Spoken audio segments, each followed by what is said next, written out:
watching the station covering all of the DMV. This is DC News Now. Thank you for joining us for DC News Now. I'm Mark Hall. And I'm Elisa Gale. Well, it's the first day of fall, and right now we are taking a live look outside. Hard to see much of anything out there in the district with lots of clouds. It's an overcast day. Annalisa, it has not been a nice day. Let's head over to meteorologist Damon Matson with the first check on our forecast. Damon, is it going to be like this for the next few days? Well, that's the big question because, yes, right as we turned over to this new season, Mother Nature just flipped that script. It looks and feels that much more like fall. You just saw how gray and dreary it looked outside. Now, the radar loop is not all that active given that we have that sort of view across most of the DMV. We just have some pockets of slightly steadier showers, again, crossing out of northern Virginia into southern Maryland, a couple other pockets back toward the I-81 corridor. But largely speaking, it's just going to be that light drizzle and even mist that keeps things damp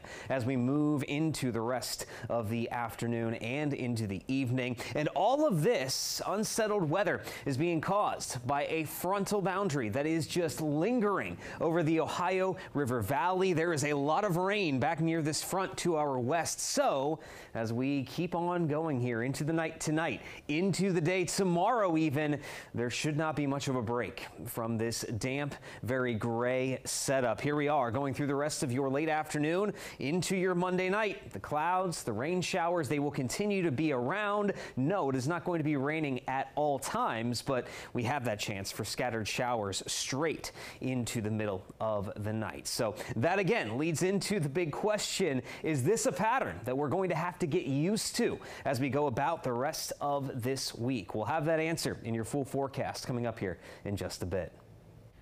All right, Damon, thank you. In Prince George's County, a middle school student is facing charges after police say he brought a gun to school. No one was injured, but the gun was found in a 13-year-old's backpack at El Nachoa Middle School in Landover Hills. Students notified security, and he was taken into custody just before 1 this afternoon. Police say that he also had ammo on him. Meantime, in Prince George's County, we now know the name of a man killed in a shooting near the Largo Town Center on Friday. Police have now identified him as Craig Rogers II of Bowie. We're told Rogers was shot multiple times on Largo Center Drive near the Applebee's. Officers believe the shooting was targeted. So far, no arrests have been made. Well, next week begins the end of DC's Circulator. Dozens of people gathered outside of the Wilson building earlier this morning.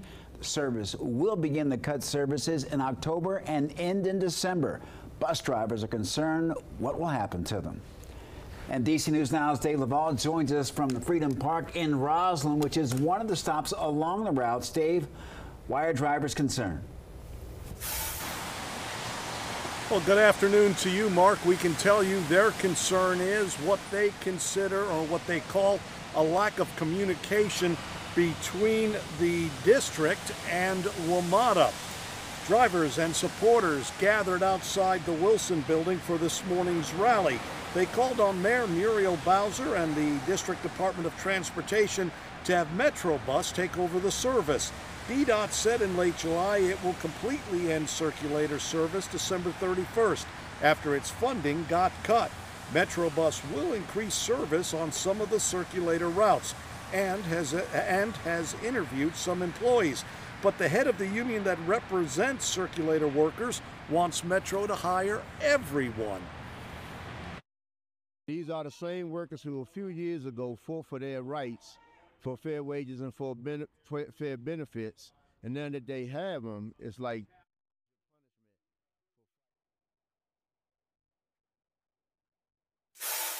Well, neither Metro nor the mayor's office responded to our request to comment on this story. Again, Circulator starts ending service October 1st and should be completely shut down by December 31st. We're live in Roslyn. Dave Laval, DC News Now. All right, Dave, thank you. And new at 4 in Virginia, Herndon police now say they've been receiving calls about several cars that have had their tires slashed. It happened in the last week and a half here. So far, police have found 15 victims. They're reminding drivers to take precautions, including parking in well-lit areas. Well, certain views around the district are about to get a little prettier, but it could make your drive messier. The National Park Service announced plans to revitalize 15 historic views between the North Donaldson Overlook and Spout Run Parkway, and they'll be getting rid of overgrown trees and replanting native ones. And of course, with construction comes disruption. The Park Service says that northbound lanes will be closed on select weekends while the project is ongoing.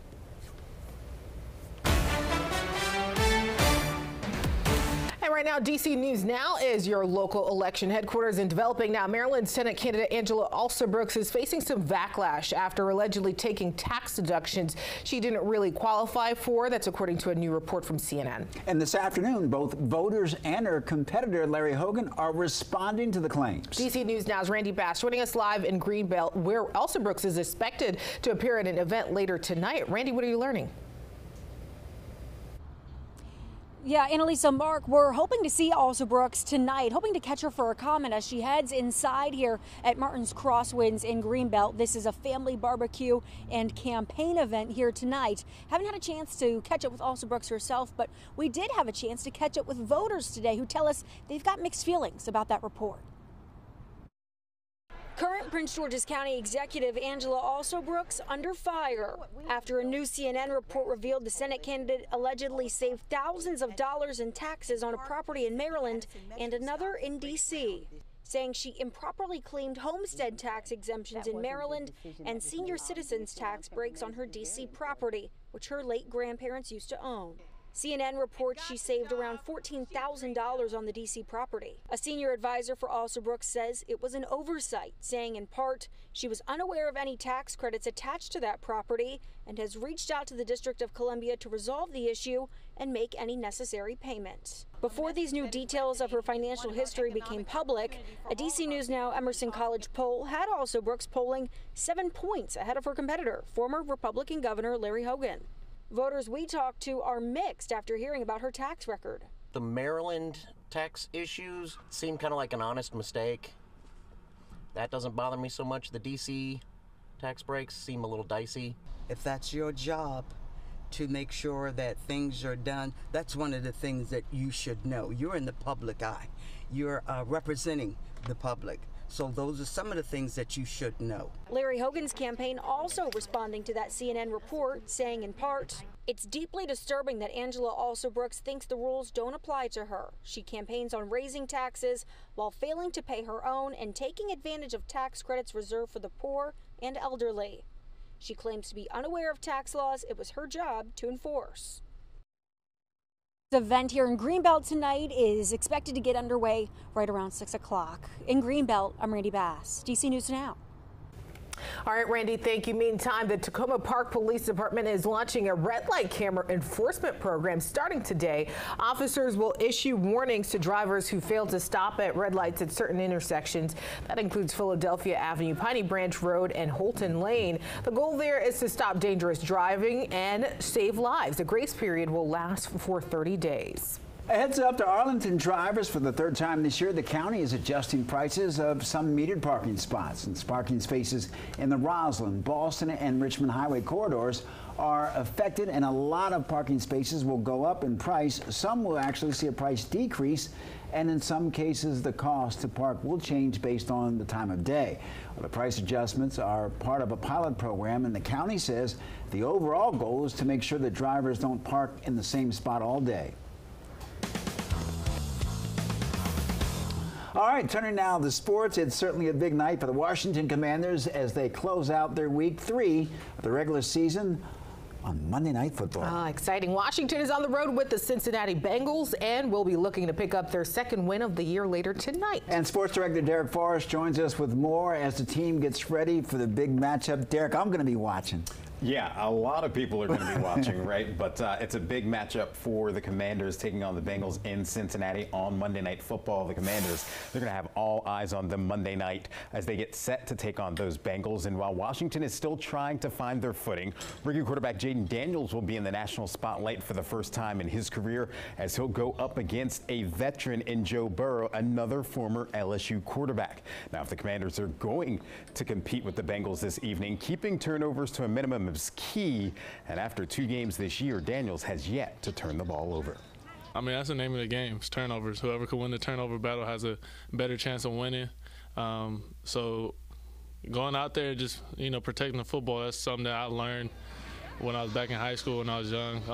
And then Coach Herm Edwards told me, my first couple years, man, you can stay on the field as long as you protect the ball, and everything else is going to take care of itself. Well, the game between the Commanders and the Cincinnati Bengals is scheduled to kick off at 8:15 p.m. tonight as Washington, they're on the road in Cincinnati for this matchup, guys. All right, Derek. Thank you, Derek. A consumer alert now. Multiple units of 96-ounce Lactaid milk containers are being recalled because they may contain traces of almond, which are not listed on that label. Those with almond allergies may have a serious or life-threatening allergic reaction. The affected product was shipped to retailers in Virginia and Maryland. In our schools now, 7 schools in the DMV are on the list of 2024 National Blue Ribbon Schools. And the annual award from the U.S. Department of Education spotlights the best schools in the country. Now, 3 of this year's winners are in Virginia, 2 are in Maryland, and there are 2 in the district. Here are the winners in Virginia: Spring Hill Elementary in McLean, St. Andrew the Apostle School in Clifton, and T. Clay Wood Elementary School in Nokesville. In Maryland, Woodfield Elementary in Gaithersburg and Bells Mill Elementary in Potomac. And also in the district, the D.C. Bilingual Public Charter School in Northeast Washington and Payne Elementary School in Southeast Washington. 356 schools across the nation received this honor.